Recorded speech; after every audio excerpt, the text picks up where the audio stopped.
Hello, partners in Pokemon. My name is TBSkyne, and I have just been to see Detective Pikachu. Now, this is a spoiler-free video, so we're not going to be discussing the plot. We're not going to be discussing any plot twists or especially what happens in the film, what case they're solving and stuff. I'm going to leave that out. But we're going to be talking about how the game handles Pokemon, I think how it turns that particular series of video games into a movie, how it handles the aesthetics and the visuals, and just how it felt to watch it. But if all you want to know is whether or not this is a good movie that you should go and see, my answer is yes, it is a very good children's movie.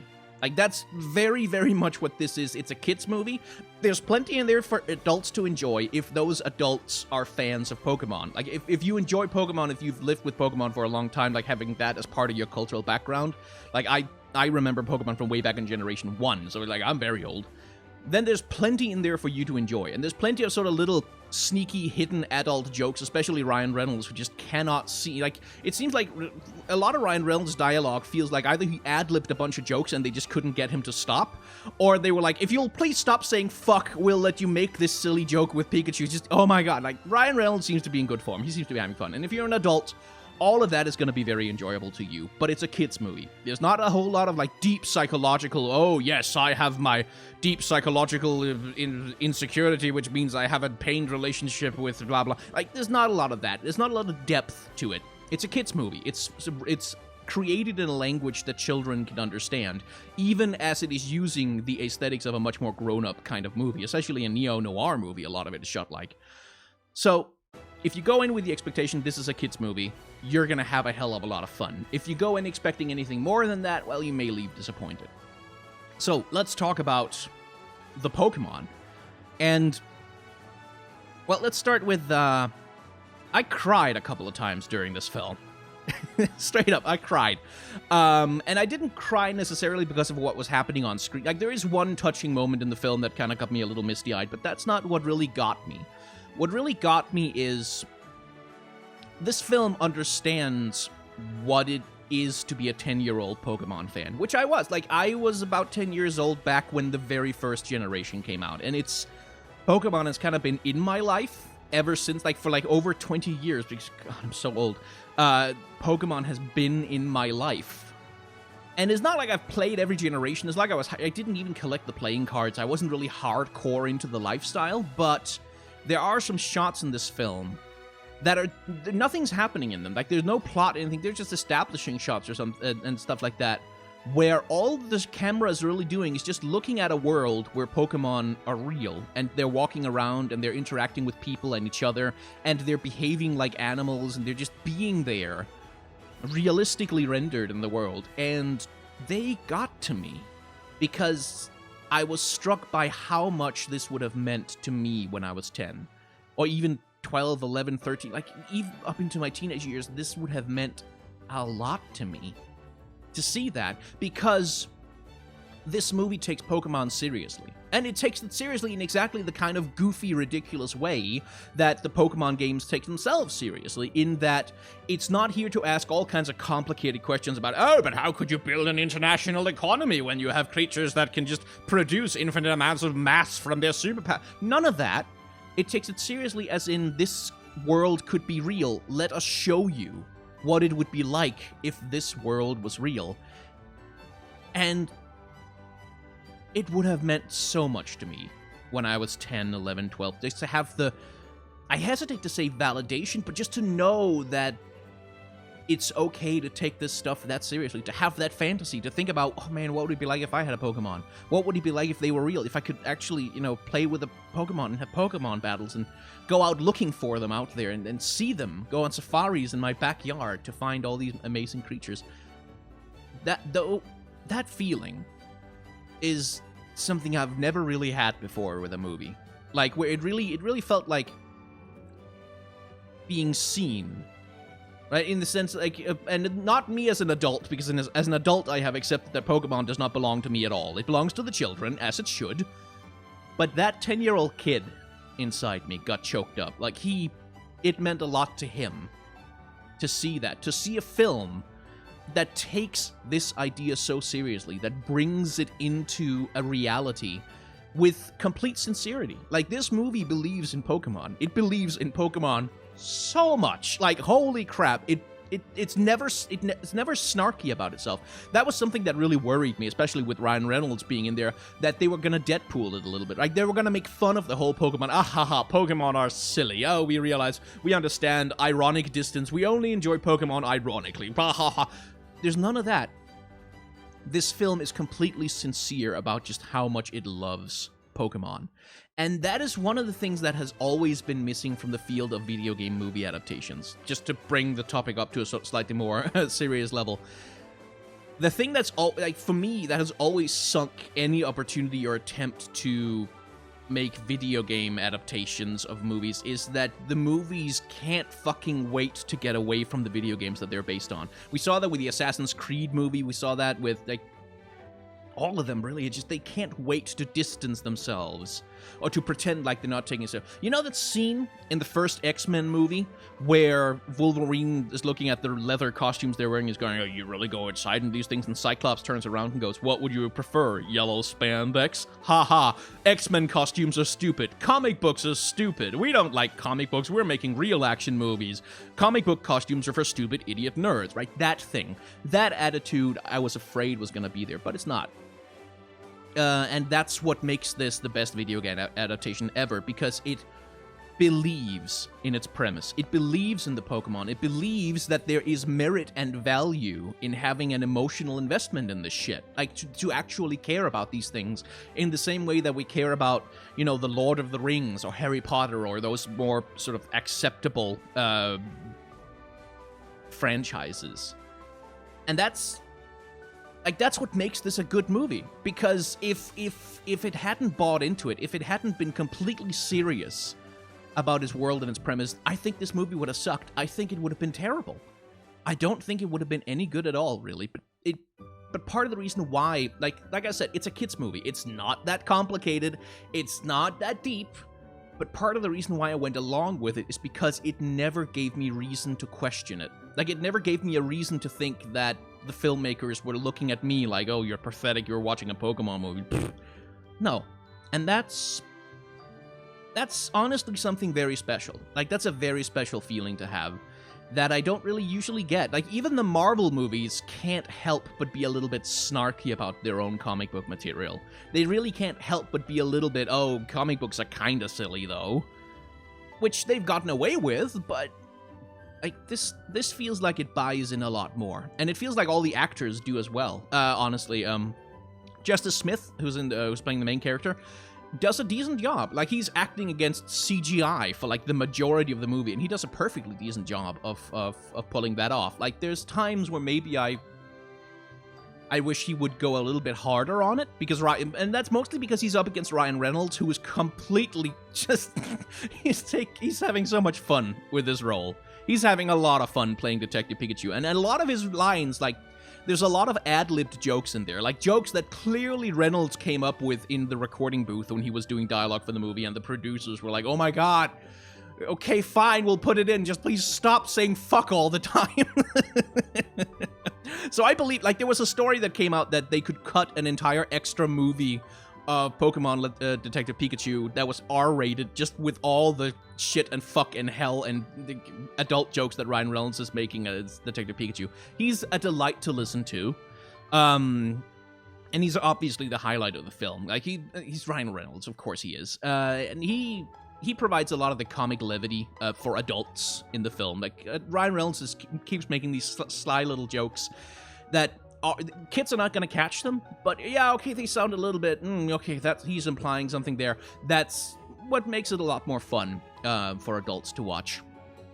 So as for the visual effects, the Pokemon they showed you the best scenes in the trailers, obviously, in terms of, like, the animation and the action stuff that's going on, but some of the best stuff in the film, for me, like, from a visual perspective, are the scenes where it's just a bunch of humans walking around and Pokemon are just there. They're just there, just hanging out. They're, like, sitting on their trainer's shoulders, or they're sitting on benches and doing stuff, or flying through the air, or just kind of being there. And those scenes, like, that was the stuff that was most difficult to pull off, I bet.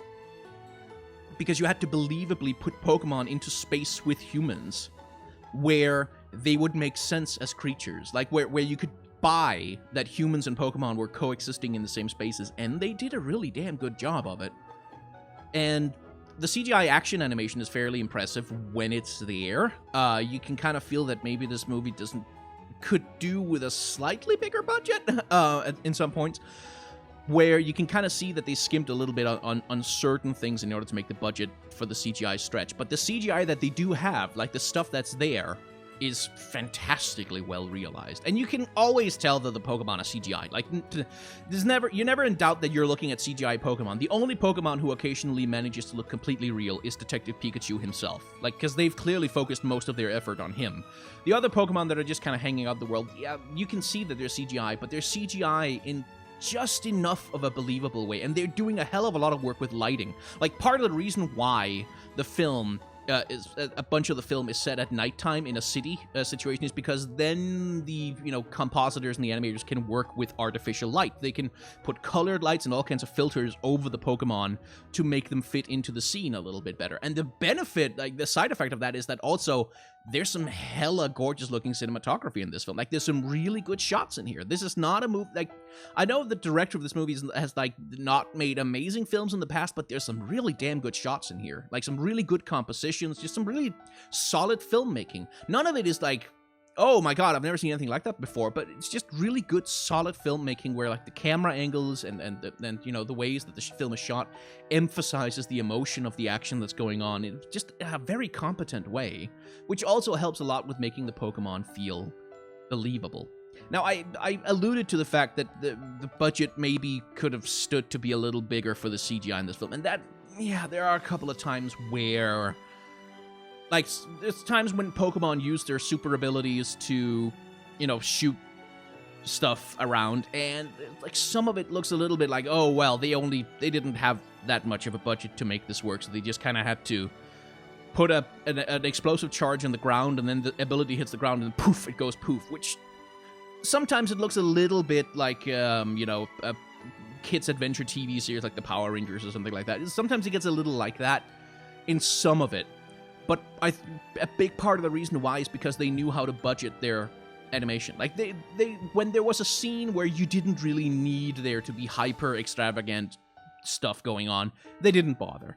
But when there is a scene that needs something exceptional, that needs something special, oh, holy crap, do they go all out. There's a set piece in the middle of the film, and you'll know it when you see it, where I genuinely went, holy shit. Like, that was, like, the visual effects there, and the work that's being done with the camera and the visual effects to really communicate and just thoroughly extraordinary event happening in the physical world because of Pokemon.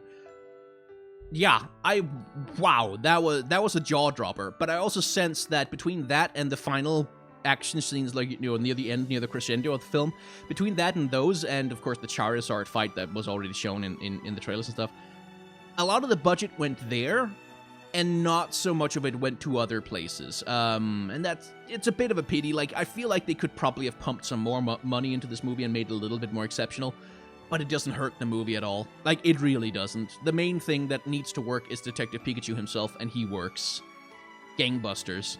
So that's really solid. Thematically, the movie, like I said, it's a kid's movie. It's very simple, but it deals with some themes that are pretty universal. Like, that if you remember being a teenager and dealing with life and stuff, or just a young adult, then this stuff will resonate with you. Like, this is gonna be stuff that you remember dealing with. And that again makes the movie feel more grounded. Like, they're not dealing with just these ridiculous fantasy Pokemon problems. The characters are dealing with real human issues as well, which is kind of important to everything that's going on.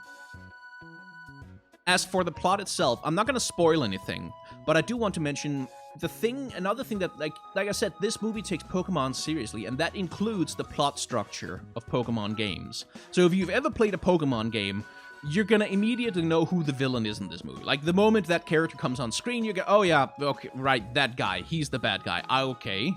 And there's a red herring there. Okay, I see that. Like, you're gonna catch all of this stuff long before the movie gets around to seeing it, because it follows the plot structure of a Pokemon game. It really does. Like, like, there's not an evil Pokemon team running around, but it follows the plot structure of your classical Pokemon game, to the point where sometimes during the movie I was like, okay, if this was the Pokemon game, here's where you'd have a trainer battle with that guy in order to progress the game, right? And it really follows it very closely, up to and including, like, the motivations for the villain, and, like, what his plan is, and how it all shakes out, and how he's gonna do it near the end. All of that is there, and feels very much exactly like it would in a Pokemon game, which means that it ends up in this kind of semi-ridiculous, ludicrous conclusion that is grounded in some of the stuff that's set up in the start of the film, but which also feels kind of vaguely extreme in a sort of cartoonish way.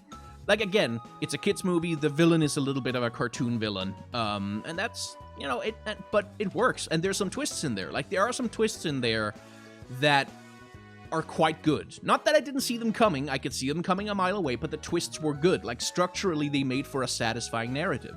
But there's one minor twist near the end that I think a lot of people are hopefully not going to notice it, but the people who do notice it are going to be very happy about it. That's all I'll say about it. It's also going to make a lot of people very angry, but that's going to be okay too. Anything else to talk about? No, not really. This is the best video game adaptation that there has ever been, which is a low bar to clear, and it's not an Oscar-worthy movie. It's like, except for the visual effects, it's not like an Oscar contender. It's not an amazing movie that's gonna make you go, holy crap, I've never seen filmmaking like that before. It's just a really good, solid, competent movie that manages to adapt something that is actually incredibly difficult to adapt into a movie, or rather, maybe not nearly as difficult as everybody has been assuming for so very long. I think, hopefully, Pokemon Detective Pikachu becomes a model for future video game adaptations to follow. Like, this movie gives me hope that we could get something like a Final Fantasy movie that actually adapts Final Fantasy video games, rather than the garbage movie that Square put out way back in the day. This gives me hope that you could get something like an Assassin's Creed movie that actually understands why those games are compelling, or any of the other video games that, you know, could be ripe for an adaptation. Like, if a Doom movie came out that went as hard on its premise as the Pokemon movie did, then we could have one of the most kick-ass action movies ever. Like, I'm really hoping that studios look at this film and the success that I'm predicting that it's going to have and go, oh, okay, there's good money in actually giving a shit about, like, hiring a director and giving them the budget to actually do this. Not focus testing it until it's completely bland, but actually doing it for real. This was very satisfying. My inner 10-year-old is deeply satisfied. If you've enjoyed this video, by the way, you can hit the like button, and you can hit the comment button, and you can hit the subscribe button, and you can hit the bell icon, you can hit whatever other buttons YouTube wants you to hit, so that the numbers go up, and I get to keep making videos. It actually is kind of important that, like, the reason why YouTubers never shut up about the like, comment, subscribe thing is that the liking and commenting actually is the lifeblood of a video. If there's a like and there's a comment, YouTube goes, oh, people engage with the video, I should show it to others. And if they don't, then it dies. And so do we, because we can't pay our rent. So, and if you want to do that, I'd be very grateful. If you'd like to support the channel more directly and the work that I do here, then there is Patreon, like every other YouTuber, where you can sign up for whatever. If you have $1 a month, then I'd be very grateful to receive it. If you don't want to sign up for, like, a subscription thing, then I have a tip jar, a couple of tip jars actually, down below in the description, that you can use to give me, like, a one-time, hey, you've spent like 20 minutes talking about Pokemon movies, that was nice, here's $3 so you can buy some coffee because your mouth must be dry. That would also be nice. As I say at the end of my videos, $3, $2, $1 to a content creator like me can be the same as thousands of views on a video, or tens of thousands of page views on a website, because, you know, those things don't pay. So even if it feels like not very much, if you have a content creator online that you like, whether it's me, whether it's someone else, if you have content creators whose work you enjoy, consider sending them a little tip. Just even very small things can actually make a really big difference. Of course, if money is tight and you kind of can't, or you just don't want to, trust me, I get it. Content creators get it. We know exactly what that's like. And I'll just thank you very much for watching the movie this far. If you didn't like this video, then of course there is a dislike button right down below for you to use. Now, the dislike button has run out of PowerPoints for all of its moves, so like every time you click it, all it does is struggle. And if you click it too many times, it's gonna faint, and then you're gonna black out and wake up in a Pokemon Center. So I'm just warning you to check how much health it has left before you hit it, because otherwise, you know, it's gonna be a whole thing. You're gonna lose half your money, and then you're gonna have to wait for the goddamn jingle at the Pokemon Center, and then you're gonna have to figure out where the hell was I, and you're gonna have to go all the way back to... Like, it's a whole thing, and I don't think you get Uber in Kanto these days, so... Thank you very much for watching.